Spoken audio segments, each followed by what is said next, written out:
It's not special food you have to have delivered, or even a complicated book you have to read. The keto diet is simply a shift in how you eat that claims to turn your body into a fat-burning machine.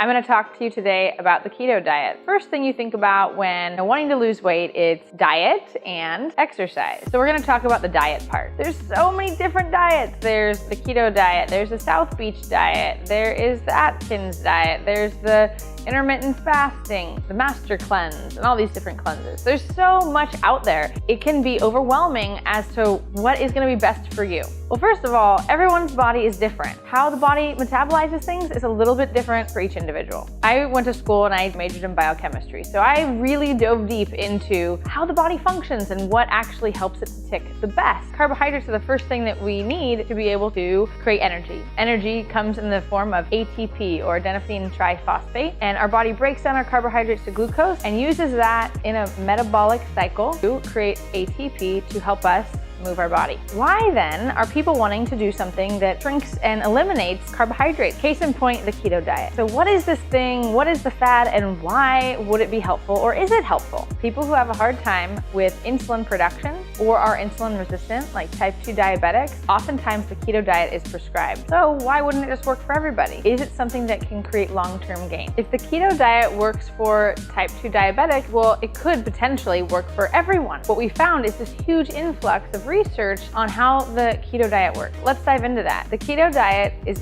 minimal carbohydrate, 20% would be protein, and the rest fat. It's a lot of fat. Fat is a great energy source because there's 9 calories per gram, so it's a great energy source for storing energy. Now, for your body to be able to access the stored fat, there has to be no carbohydrates. So if you get rid of all the carbohydrates in your body by eliminating them from your diet and only eating fat and, again, 20% protein, then what you're going to do is your body is going to source the fat as a way to get energy and fuel your body. Sounds awesome, right? Now you're going to get all this fat sucked out of your body, and you're going to be fueling your body with the fat that you're eating, but also the fat that's stored in your body. And you're going to lose weight. That's the net result. When you try and do a biohack and reverse glycolysis, which is a metabolic process in your body that burns sugar as fuel, and instead you're implementing it and by putting fat in there instead of carbohydrate, great that you're able to lose weight and lose it pretty quickly, but you're going to be able to then also have something called the keto flu, which means you can get a headache, you can get irritability, you can get constipation, which never feels good, a cloudy mind, bad breath. Your brain loves and lives off sugar. If you're not able to eat carbohydrates or eat it very minimally, you may not be thinking right. That's never a good thing. In addition, there's nutrient deficiencies that come with this. You're not eating things that have essential minerals and nutrients for your body, ultimately leaving you deficient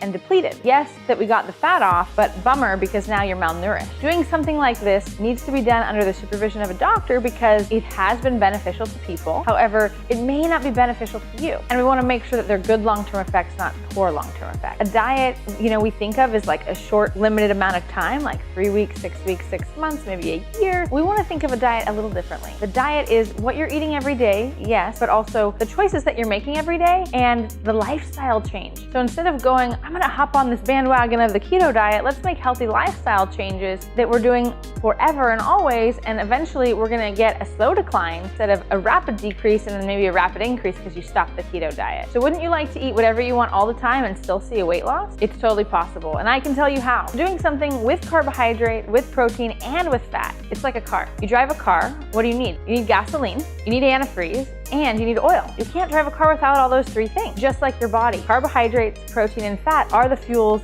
that allow our metabolism to thrive and our body to thrive. A balance. Every diet is a diet for a reason, but it's not necessarily the best diet for you. When picking how you're going to be eating and fueling yourself, you want to make sure that it's based on what your needs are, not the next person. Consulting your physician, consulting your nutritionist is always a good idea when starting any nutritional program. Thank you so much for tuning in. Until next time, this is Jamie at Santa Cruz CORE.